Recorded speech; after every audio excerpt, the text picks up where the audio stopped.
Welcome back. My name is Varg and this is another round of FIA Manufacturers. I qualified a bit better this round, but I literally put the last kid to bed while the warm-up session for the qualifier was running, so it was a bit hectic. So I already lost a bit of position after the start. You can see me just tucking in behind the car in front to get that slipstream and hopefully manage to keep up with them. At this point I was running fuel mixture 6 at the rolling start and then dropped it down to 1 just as the clock hit 1. And I'm again just short shifting without going into red line as much as possible. Trying just to carry speed through the turns and stick to the guy in front. You can see these guys are pulling away, they're not doing a no-stop strategy, and they're running medium tires, I believe, same as me. And I'm just at this point trying not to waste too much fuel and getting that vital slipstream to help me stay in the pack.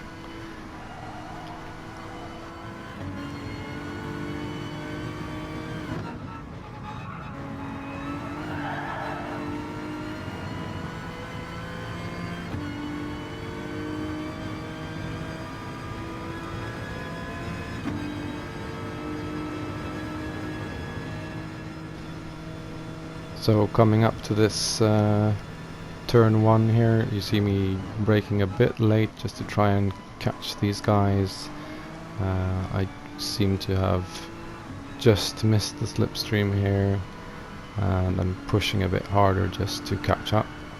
And it actually catches me quite by surprise how quick I catch up. In this turn I actually almost hit the guy in front as he brakes early to avoid contact with the guys fighting up front. I didn't know this at the time as I just bumped him in the rear there, giving him a bit of a boost. Luckily no penalty for that. I didn't know it at the time, but the Mazda in front of me is actually also running a no-stop strategy. I didn't suspect it at this point, but you can see him running quite slow later in this lap, and he's also just trying to catch the slipstream, same as me. I end up staying in his slipstream for quite a while before he either lets me by or just takes a turn too wide. I'm just pulling up alongside him, trying to get the slipstream of the car ahead that seems to be a bit faster than him. Of course, because the car in front is not running a no-stop strategy.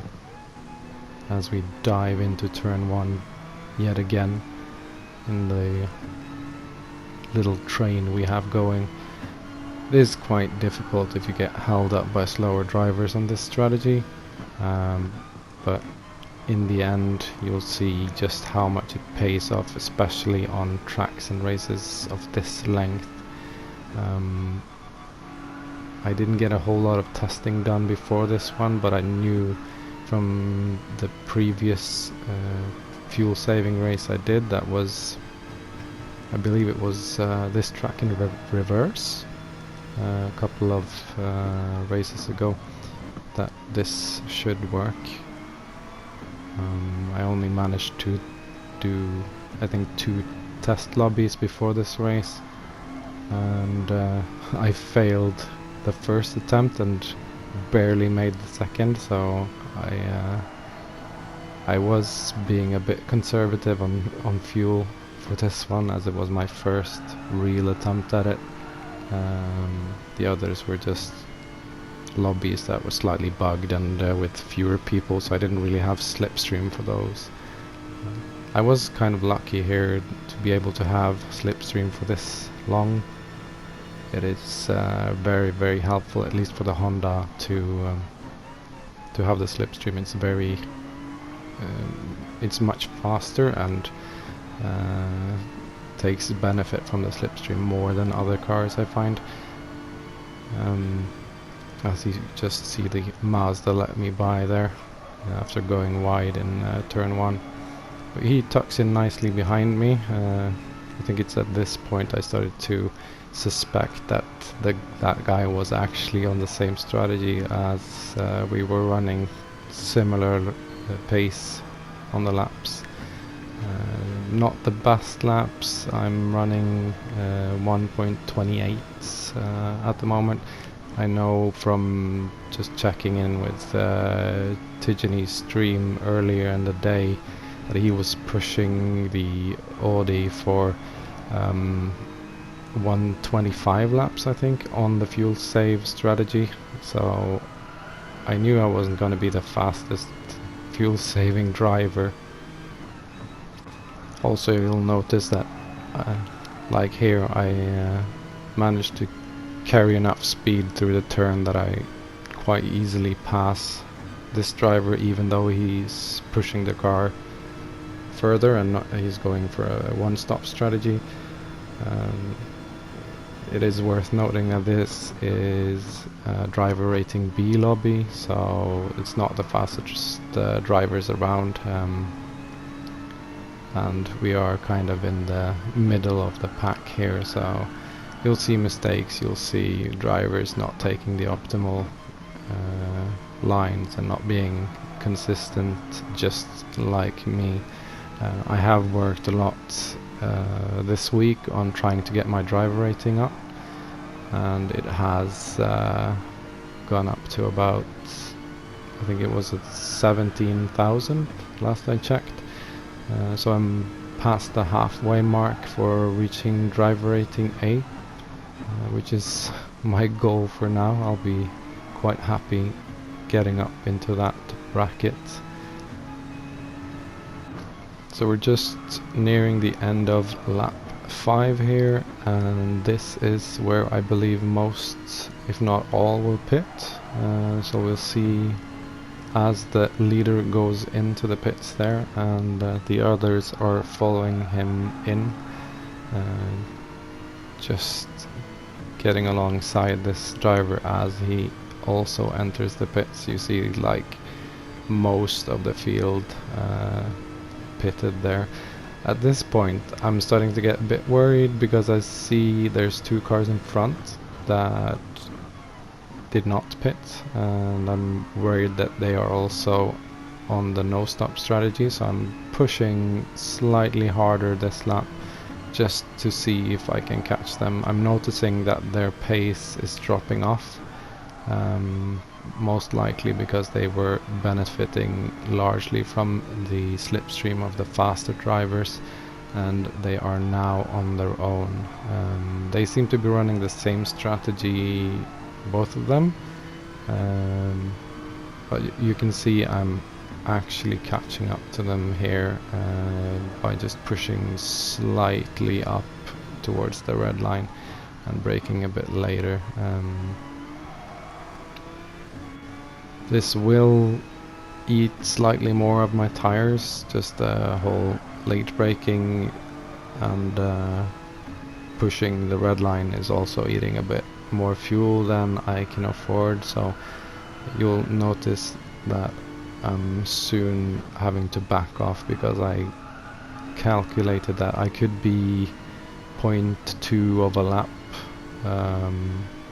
off in my fuel and still manage to get it back, as you see these drivers actually going into the pit.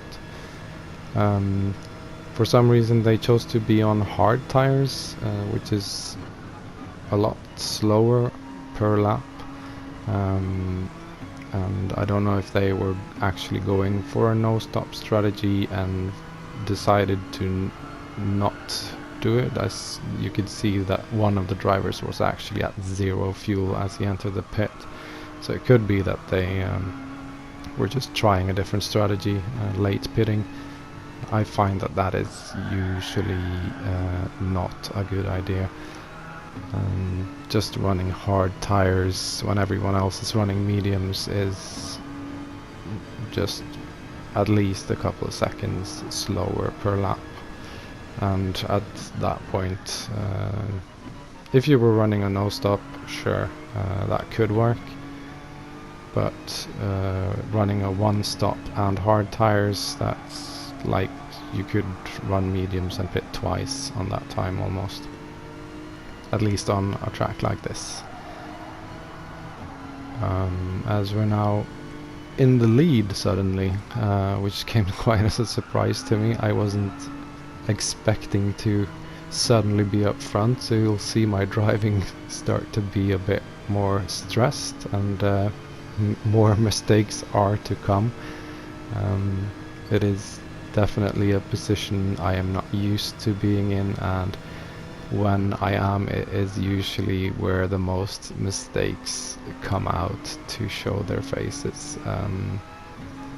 It is quite stressful when you start to see there's nothing in front of you, and you start to your eyes start to wander over to the left side to see what that delta time is. And especially for me, I could see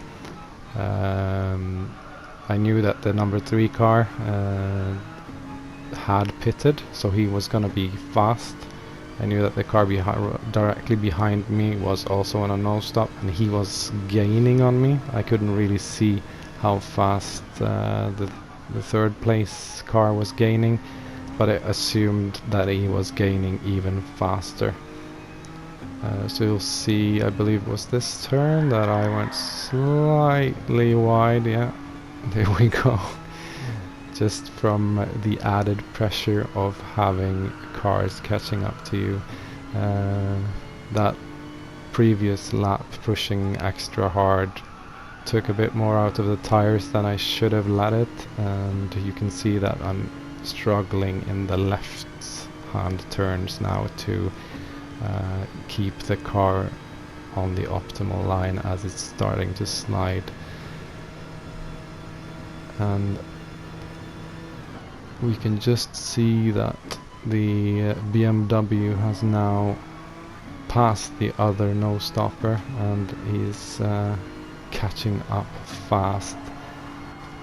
I believe at this point the delta time is around 2 seconds, and it is going down through this next turn to around 1.5.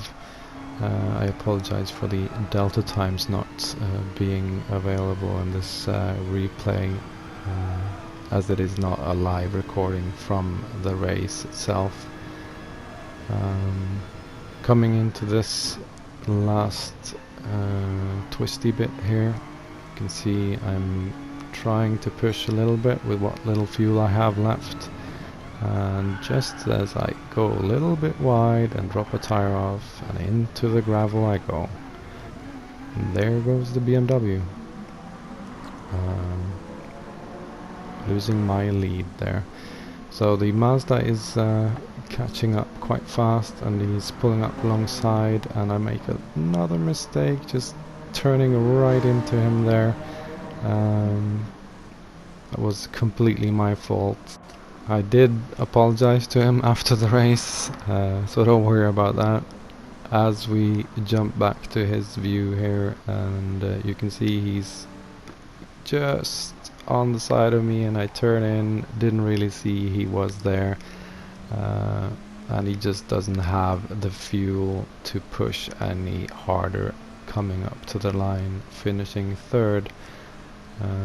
We were both pretty happy with the result, and the leader was quite surprised that we did so well with our strategy, and him with his one stop. And that is it for this time. If you liked it, please give it a thumbs up. If you hated it, give it a thumbs down. If you like the content I'm putting out, please subscribe to my channel, and I'll see you next time.